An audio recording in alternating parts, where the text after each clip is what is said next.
mudança pedagógica na educação para jovens e adultos garantiu o aumento de matrículas no ensino médio da rede pública do Estado. O anúncio foi feito durante a audiência da Comissão de Educação da Alerj. Nesta quarta-feira, o secretário de Educação do Estado apresentou aos parlamentares um relatório com as ações da secretaria no ano de 2014. No caso da EJA, foi simplesmente organizar uma metodologia nova para esse público, com uma estrutura pedagógica totalmente voltada para esse público, com material didático, objeto de aprendizagem e formação do professor. Isso fez total diferença para esse público, que era um público difícil, com muito abandono. Hoje nós temos um abandono muito reduzido na EJA e essa redução de abandono é que dá visibilidade para esses números de permanência de aluno nas nossas matrículas. A Lei de Responsabilidade Educacional do Estado, aprovada em 2009,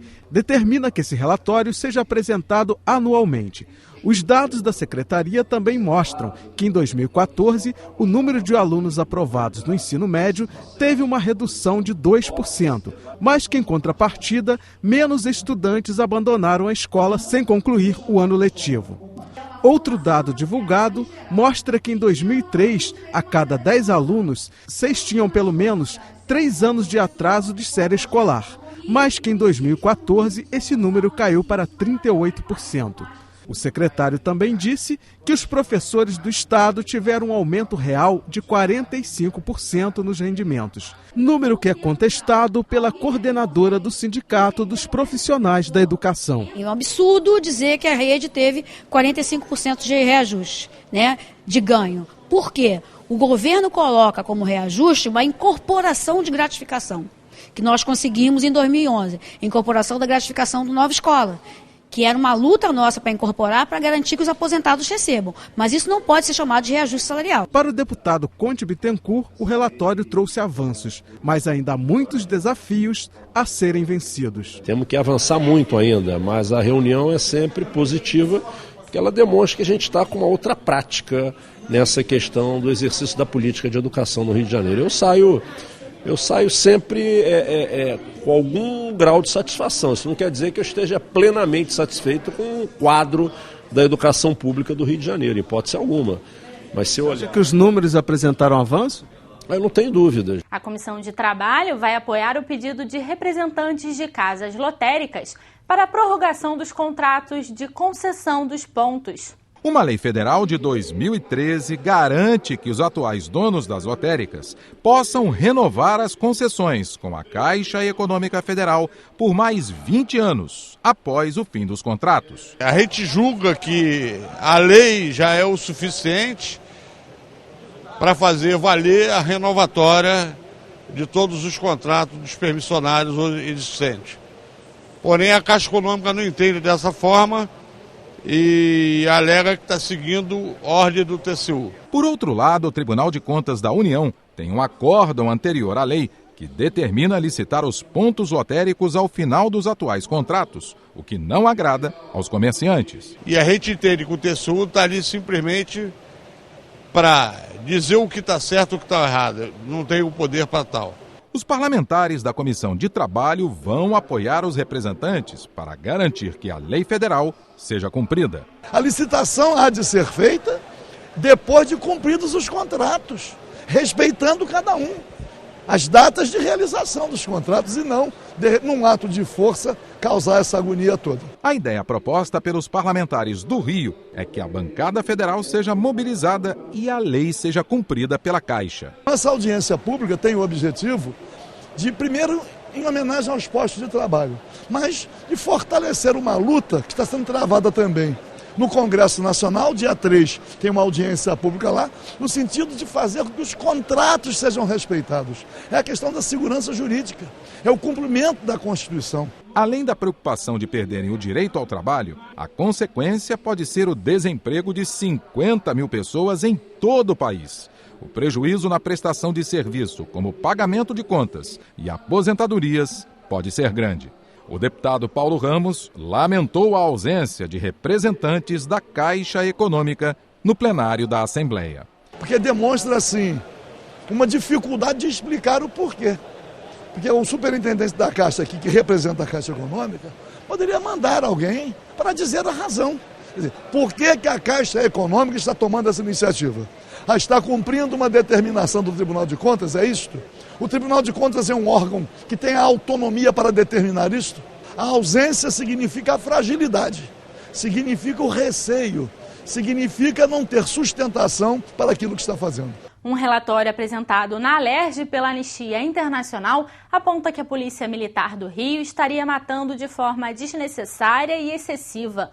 O documento foi apresentado durante a audiência pública da Comissão de Direitos Humanos. Intitulado "Você matou meu filho? Homicídios cometidos pela Polícia Militar da cidade do Rio de Janeiro", o relatório de quase 90 páginas indica que nos últimos 10 anos foram registrados 8.466 casos de homicídio decorrentes de intervenção policial no estado, 5.132 casos apenas na capital. Ainda segundo o documento, nos últimos 30 anos, o Brasil vive uma grande crise na segurança pública. Em 2012, foram registrados 56 mil homicídios no país. Desses, 30 mil eram jovens de 15 a 29 anos. Deste total de jovens, mais de 90% eram homens e 77% negros. Essa mesma realidade se vê refletida no estado do Rio. Dos 1.189 homicídios decorrentes de intervenção policial entre os anos de 2011 e 2013, 99,9% eram homens, 79% negros e 75% jovens entre 15 e 29 anos. O filho de Mônica foi uma dessas vítimas. Ele chegou a ser apreendido quando era menor de idade e aos 20 anos foi morto. Para Mônica, as mortes e as prisões, em sua maioria de jovens e negros, demonstram um problema racial no país. O sistema DEGAS do Rio de Janeiro, ele tem cor, ele é negro. O sistema penal também tem cor. E, tristemente, os cemitérios também têm cor desse estado do Rio de Janeiro. Então isso é uma situação muito grave, gravíssima. Nós temos que sentar já para discutir sobre racismo. Porque aqui a criminalização e a justiça dada por esses governantes, pela polícia civil, é só ao jovem negro. Está errado. E como é que fica a punição de outros seres humanos quando eles cometem crimes e atos infracionais? Não são punidos, são passados como doentes, tem algum problemas com drogas. Agora o negro ele sempre é traficante, o negro sempre é criminoso, o negro sempre é errado, o negro é que tem que ter a sua casa invadida. Isso está errado mesmo, já está na hora de mudar. O ponto de partida para o estudo realizado pela Anistia Internacional foi a favela de Acari, na Zona Norte, famosa pelo caso chamado de Chacina de Acari, onde em 1990, 11 jovens da favela desapareceram e nunca foram encontrados. Em 2014, 10 das 244 mortes registradas por ações policiais foram na favela de Acari. Uma dessas mortes foi de uma mulher grávida, que, segundo testemunhas, foi atingida por um tiro de fuzil disparado de dentro de um caveirão. Para os representantes da Anistia Internacional, esse tipo de armamento pesado não deveria ser utilizado em operações policiais. O que nós estamos solicitando é que seja usado de forma bastante limitada e determinada para circunstâncias muito excepcionais, armamentos pesados, sobretudo dentro de regiões densamente populosas, como é o caso de territórios de periferia e da favela. A gente deve evitar ao máximo. No fundo, o que nós estamos dizendo também é que a política de guerra, do confronto, no combate ao crime, ela é o pior modelo para a redução da criminalidade e para o combate ao próprio tráfico. O relatório também aponta a omissão do Ministério Público em responsabilizar policiais. Dos 220 procedimentos administrativos abertos em 2011, 183 ainda estão em andamento. Para a Anistia, isso aumenta a impunidade. Outro questionamento feito no documento é em relação aos chamados autos de resistência, que seria a legítima defesa durante a intervenção policial. O problema, segundo Alexandre Siconello, é que muitas vezes isso não representa o que de fato aconteceu. O relatório faz diversas recomendações para os governos e ao Ministério Público. Talvez eu pudesse destacar 3. Primeiro, que todos os homicídios decorrentes de ação policial seja encaminhado imediatamente para a divisão de homicídios e não sejam tratados pela delegacia local, pelo que isso implica de risco e de riscos de não investigação por parte de uma delegacia que não tem capacidade para isso. Então a gente acha que tudo deve ir para a divisão de homicídio, porque é a delegacia que tem a especialidade e os recursos para tanto. A segunda recomendação é que o Brasil e o Estado do Rio de Janeiro incorpore na sua legislação as recomendações internacionais sobre o uso proporcional da força. É muito importante que isso fique garantido em lei.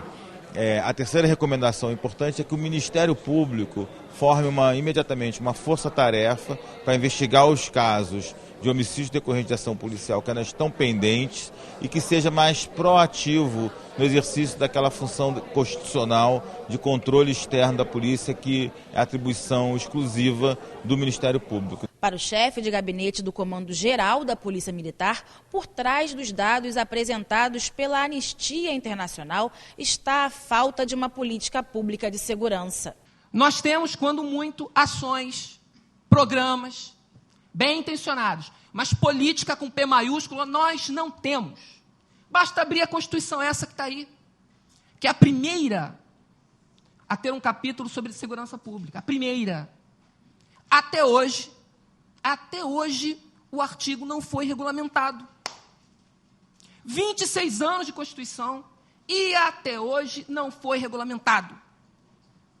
As agências de criminalização secundária são ilhas incomunicáveis. Incomunicáveis. Por isso que acontece isso. Segurança pública ainda não é um tema que seja capaz de nos comover, de mexer com a nossa sensibilidade, de nos indignar. Por quê? Basicamente, as vítimas em potenciais são pobres, são negros e são favelados. E é o mesmo recorte que compõe as forças policiais.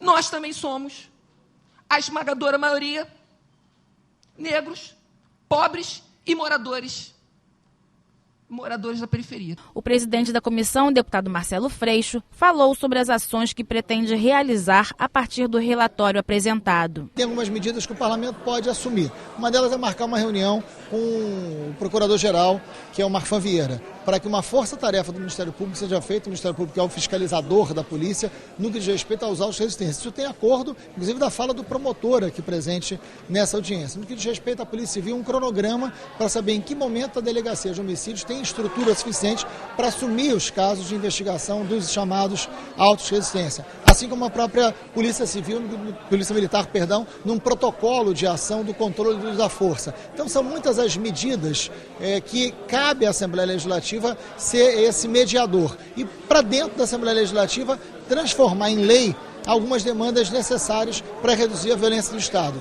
Uma delas, pegar os protocolos internacionais que o Brasil é signatário e ver quais deles podem se transformar em leis estaduais e a Assembleia Legislativa apresentar. Eu acho que isso, de alguma maneira, é uma grande contribuição que, aliás, dá à democracia no Rio.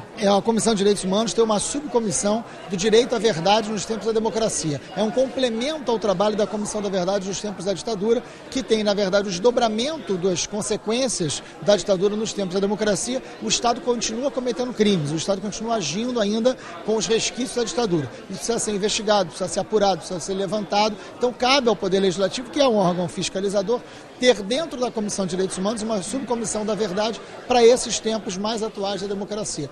A Comissão de Turismo da Alerj vai levar as reivindicações do movimento Velas em Búzios 2016 ao prefeito Eduardo Paes.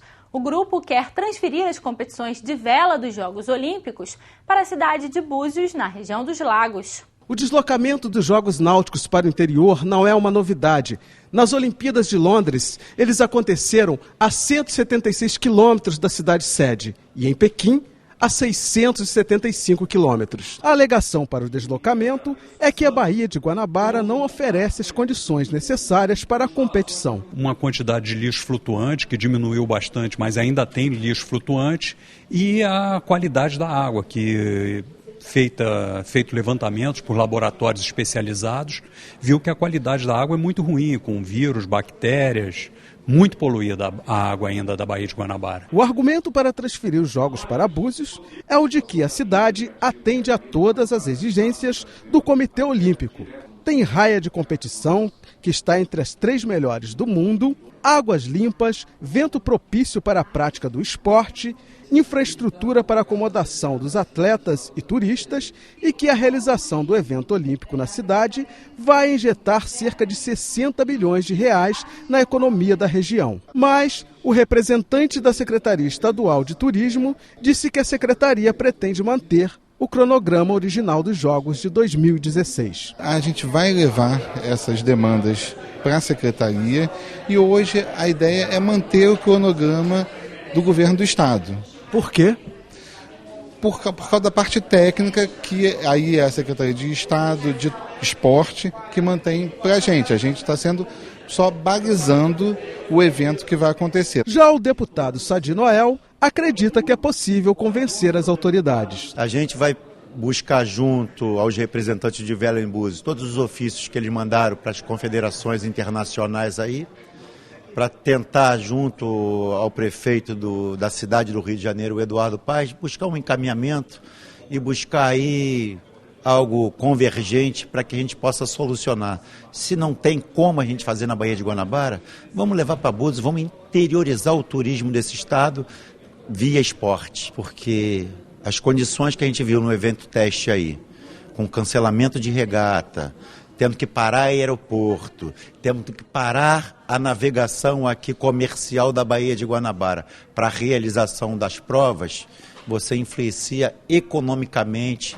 na cidade do Rio de Janeiro e no estado do Rio. A seguir, os assuntos discutidos pelas comissões parlamentares de inquérito. Rio perde 20 bilhões por ano com crise do petróleo. Já voltamos.